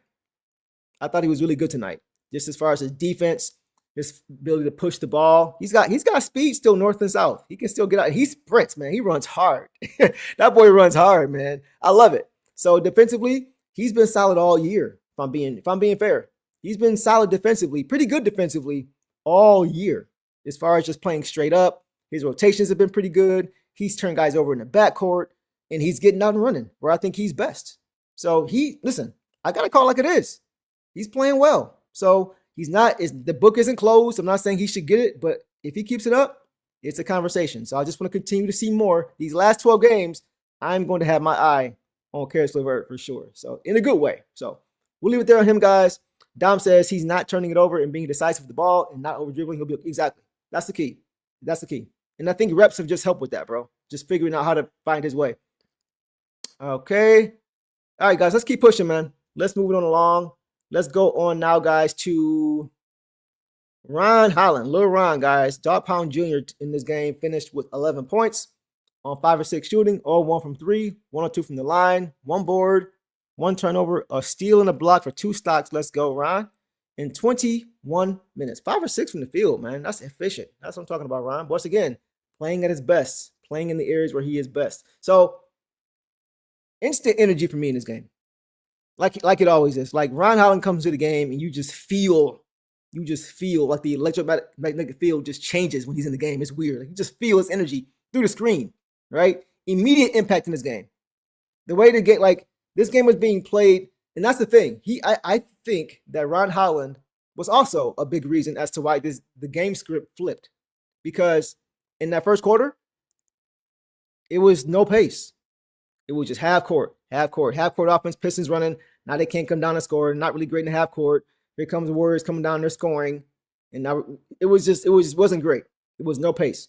Ron coming to the game, instant energy right away, immediate impact right away.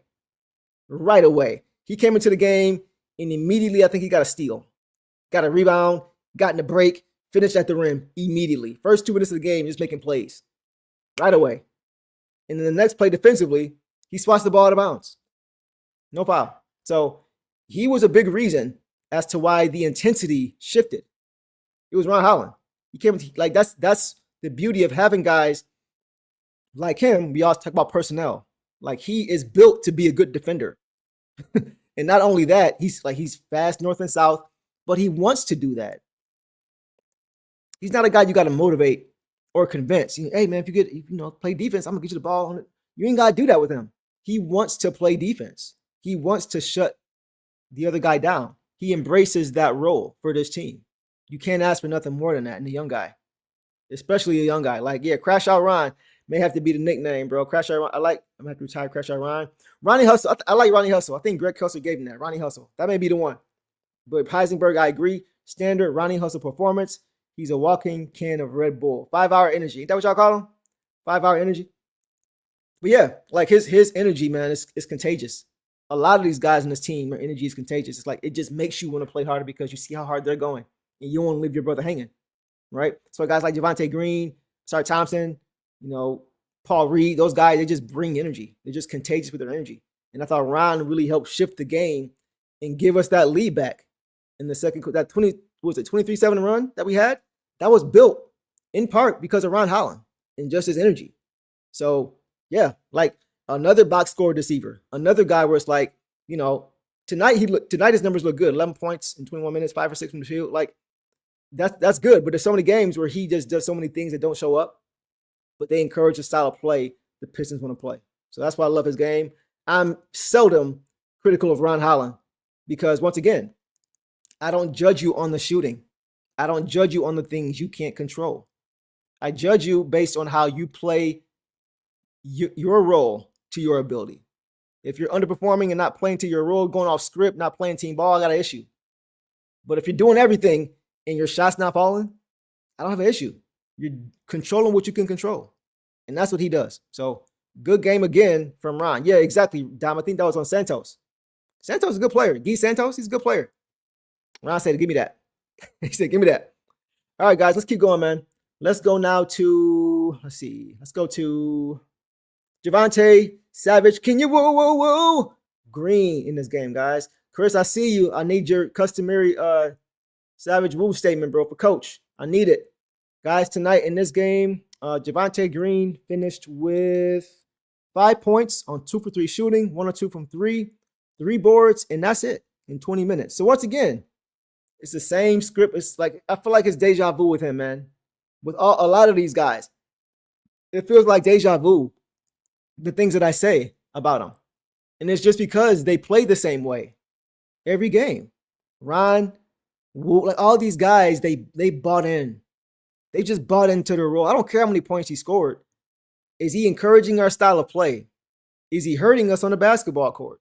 Is he turning the ball over? Is he taking bad shots? No. He encourages the way we want to play. He often knocks down open shots, but he never takes a ton of shots. They're always in rhythm. They're always in flow. More times than not, it's coming off a swing pass. He just plays good basketball, takes high-quality shots, moves the ball, is disruptive defensively, gets out on the break, great finisher, great team play. Like, and I'm going to look at the shooting? No. You know what I mean? So, once again, as a team, we're not a great shooting team, and we're still 51-19. We are one of the worst shooting teams in the league from 3, and we're 51-19. 4.5 games up on second place in the East. So if it ain't broke, don't fix it. And since it's not broke, let's just keep doing it. Let's just even more so lean in even more. K goes out, let's lean in even more to who we are because it works. Because our team isn't built on just Cade. He's the head of the snake 100%. But we have enough guys that if we play to who we are, because it works so well for who we are, we're still going to win most games. That's why we're 7-2 when Daniss Jenkins starts. Not just because of Daniss Jenkins, because everybody buys in even more. That's the whole point. So Javonte Green is one of those guys who just encourages how they want to play. And he does it every single game. That's why I say all the time, he doesn't start games, but at times and often times in close games, he's in there. He's in there finishing the game for you because he's going to make the right play in a game that's close with possessions being tight and important. He's not going to turn the ball over. He ain't going to make that critical mistake. He's going to put you in position to be able to get something ran, a good play ran offensively. And you know what? He may make a heads-up play defensively too. That's Javonte Green.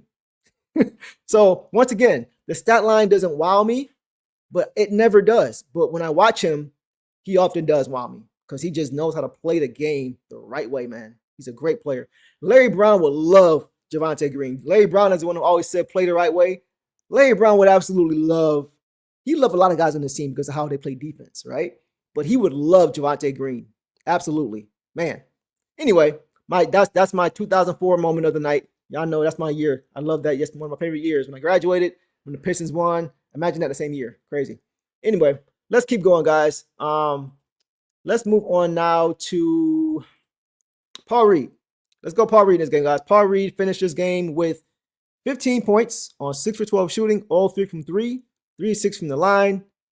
Wow, Steve, 3 of 6. Come on, B-ball. Paul. 6 boards, 3 assists, and 2 steals and a block for 3 stocks. Okay, he made up for it. 2 steals and a block for 3 stocks in 23 minutes. This is the first game I think in like 4 or 5 where he hasn't scored as many points as he has recorded minutes. Like I said, JD has 23 points in 21 minutes. That's been Paul Reed like the last 5 or 6 games before tonight. But that might be just because he played more minutes than he has played. He hasn't played 23 minutes, I don't think, in a while. That's gonna be one of the gripes I had was like play him more, especially when we're missing Stu. Play him more. So tonight he played 23 minutes and he produced as he always does. As he always does, man. Efficient. Three ball he could not get that to fall. Like his three ball, it's like hit or miss sometimes. He's either on or he's off. And tonight he was just off. Right. But once again, he did the dirty work. He was huge on the glass tonight, man. His energy was incredible. I know it sounds like I'm just talking positive about everybody. But considering we're doing this without Cade Cunningham, I'm not gonna find fault just to find fault, man. I'm not gonna do it. It's so important that this team grows from this right now. And that, like, for us to be able to get dubs with our star player out convincingly in back-to-back convincing wins, double-digit wins. I mean, I know we're playing who we're playing. Who cares? Whatever. It's a time to be positive about what we're seeing right now. So, like, B-Ball Paul, man, he does so much for this team. It's with his energy alone. Just like Javonte Green, just like these guys are all built from the same ilk, same cloth. And he had a lot of heads-up plays, just effort plays in this game, attacking 50-50 balls, going after getting every one of them, going after loose balls, after every missed shot, blocking out, grabbing offensive rebounds, holding them to one shot, just playing with passion, playing with physicality. It feels to me like he plays angrier than he did last year. Like he never looks mad. He never really gets into it with guys outside of last game when Round took that cheap shot and he said, nah, sit your butt down. But aside from that, he's usually, as far as his demeanor, he's usually pretty stoic. But it just seems like he's playing angrier this year. It seems like he's attacking the rim harder this year. It seems like after every play, he's doing his little bounce where he's hyped and he's just, y'all know what I'm talking about. He just seems to play a little bit more angry this year. And I like it. Maybe it's because he's gotten bigger. Like he's put on weight. That was my thing with him last year in the playoffs when he really got a chance to play.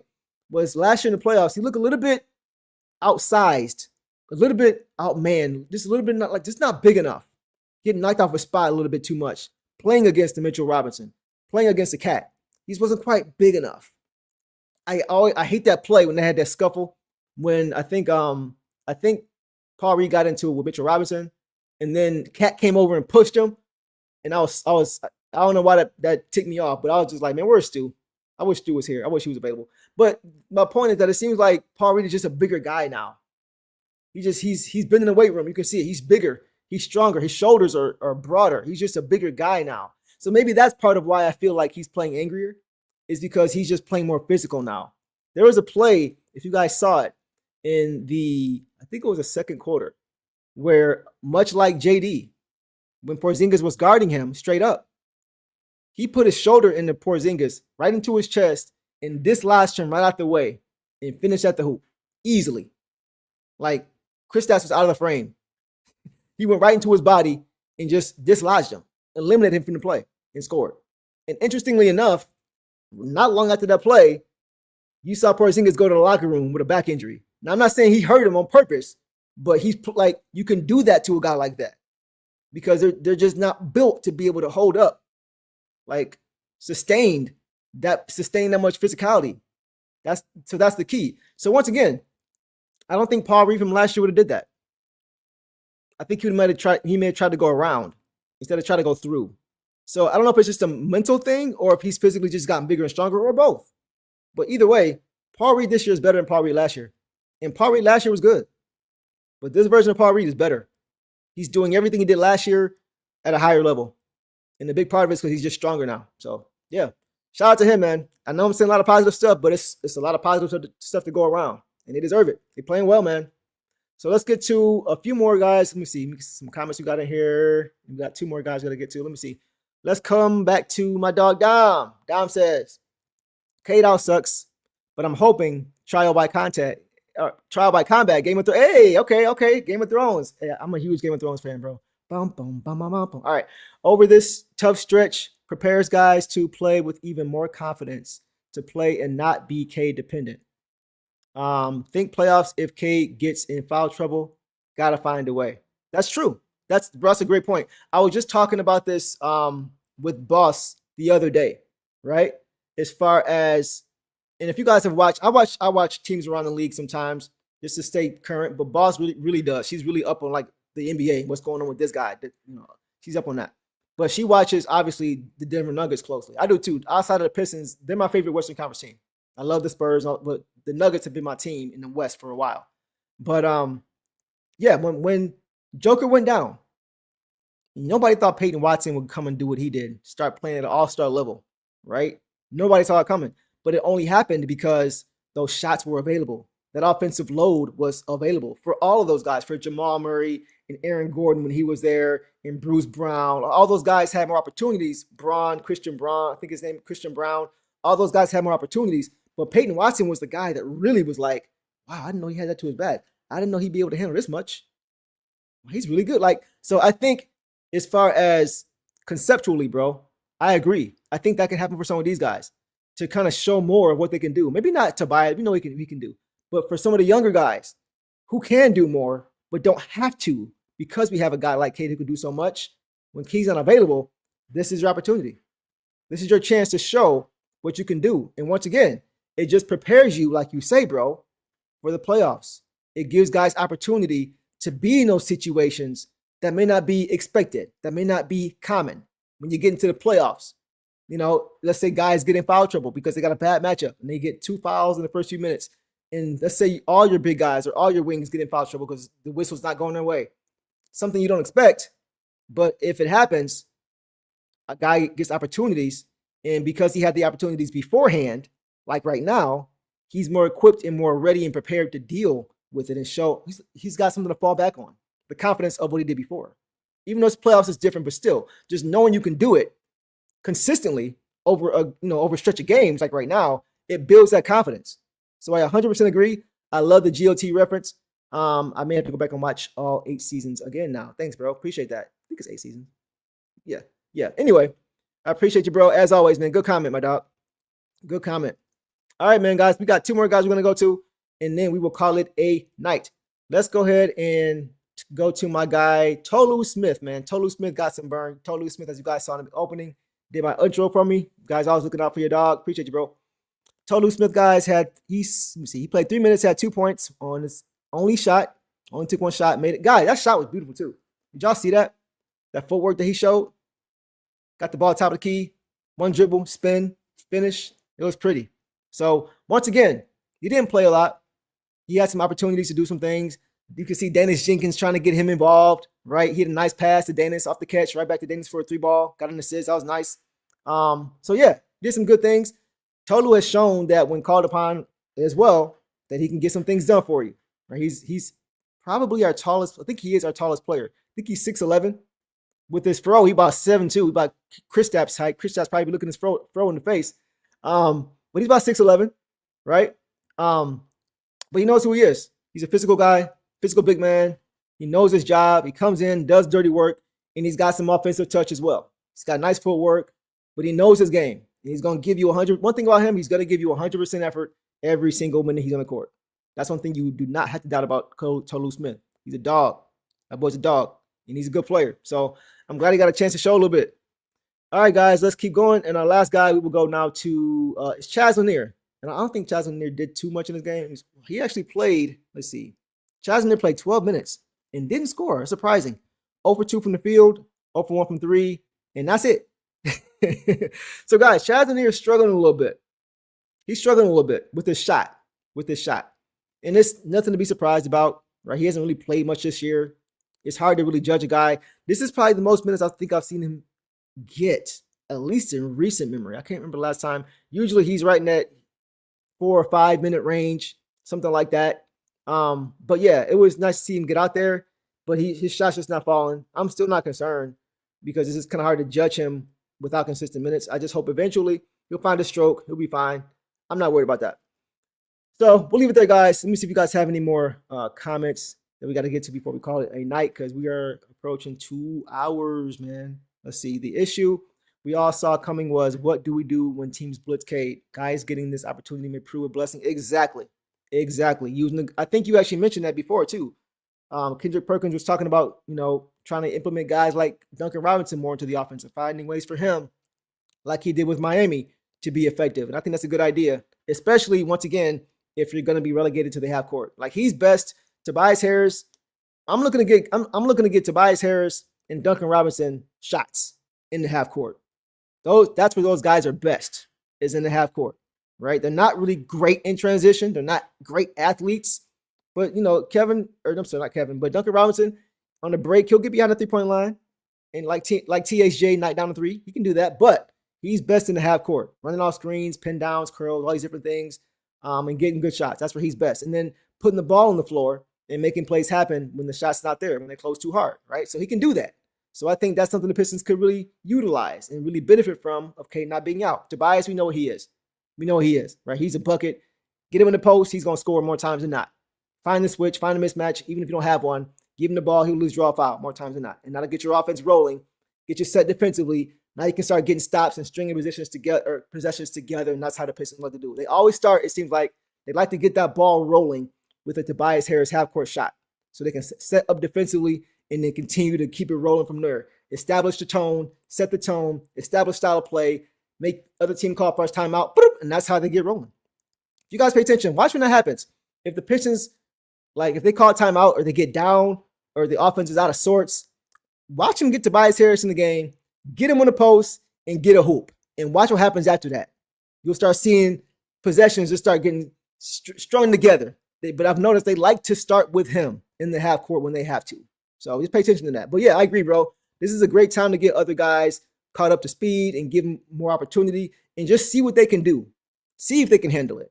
Not saying they're always going to be able to, but just put someone on a plate. If it's too much, take some off. But at least you have a gauge. That way you have a sample size right now to be able to know if we got to go to it in the playoffs, we know he can give us X amount because we saw it in the regular season. So this is a great opportunity for those guys to be able to do that for sure. So that's all I got, guys. I tried to get to as many comments as I could, man. Y'all know I can't get to all of them, but I tried my best. Boss will be back for the game. What was it? I think it's Monday they play again. So she'll be back, and we'll be able to divvy up more comments together. But this was a great show, guys. Appreciate you guys showing up and showing out as you guys always do. 100 in the chat tonight, man. Make sure you hit the like button for sure. But 100 in the chat, man, on a Friday night when you guys can be doing anything else. Y'all here with your boy. Y'all here with your boy. So I appreciate that. Y'all know we're going to keep this thing rolling.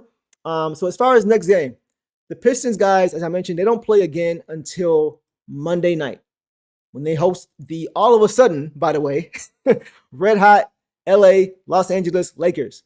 Guys, the Lakers have won 8 straight games. They've won 8 straight. And Luka Doncic is hooping, man, at least offensively. His last 2 games, he scored 40 and 60. And the Lakers are beating quality teams too, man. They're beating some quality teams right now. It's actually pretty impressive. Y'all know I'm a LeBron fan. I'm a Pistons fan always first through and through. No question about that. Like if we're playing Cleveland or wherever he's at, LA or wherever, Miami, Pistons all day. Y'all know what it is. But outside of that, y'all know I'm a LeBron fan. But I'm impressed with what I'm seeing from that big three of, LeBron, Luka, and Austin Reeves. LeBron taking a back seat to the now best offensive player on that team. LeBron may now be the 3rd best offensive player with Austin Reeves doing what he's doing now. Crazy. But they found a way to make it work. So it's going to be interesting to see how this game looks. I don't think Luka's going to drop 40 or 60 against Thompson. I don't think he's going to drop 40 or 60 against Javonte Green and Ron Holland.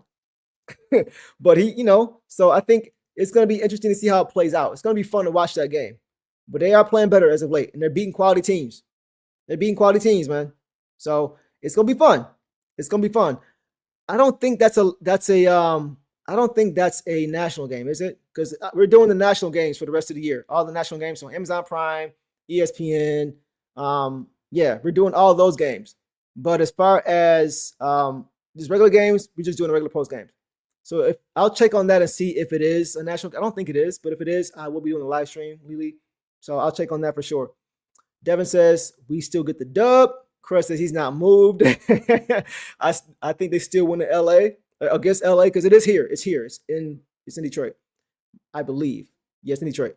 Miami in the building. Long as Bron have a good game, I'm cool. Need that Detroit dub. I'm with you on that, bro. I'm with you on that for sure. Yeah, it is a home game for sure. I had to double check. So home game. I may try to go to that game, low-key. I don't know. May go check out Brown. We'll see. All right. Okay, thanks, Heisenberg. So it's not a national game, guys. So we will be here post game. Boss will be back. We'll be here post game after that game, and we'll break that down. So we appreciate you guys as always, man.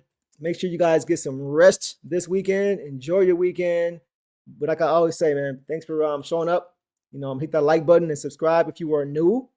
You guys be safe, man. Have a great weekend. Have fun, but be safe. As I always say, have fun.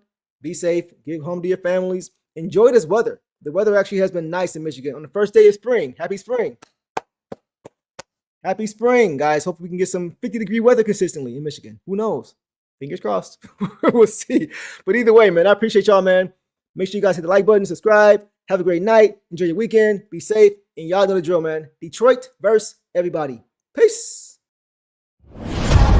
All the dirty work, all dog. I'ma dive on the floor, go try to block every shot. And I'ma be physical with you the whole game. You know Stu gonna be physical with you. When you think of the Pistons, you think of just hard work and just gritty basketball. That's just the identity you gotta have when you put on that jersey. I'm not your average breed of canine. Not a good dog, I'm bad boy for life. I set the tone, don't care about no tick. Let it be known, I get my respect. Come in the lane and see I don't bluff. If you retaliate, that's on ya. Talking pundits, I hear you're ashamed. Talking that chop, you must run this way. If the dog palm, mess around, find out, If the dog palm, mess around, find out,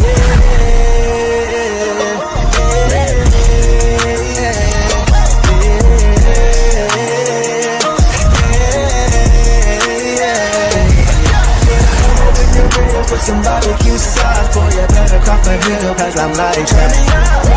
When you're real, put some barbecue sauce, boy, you better cough a hill, cause I'm like that. Mess around.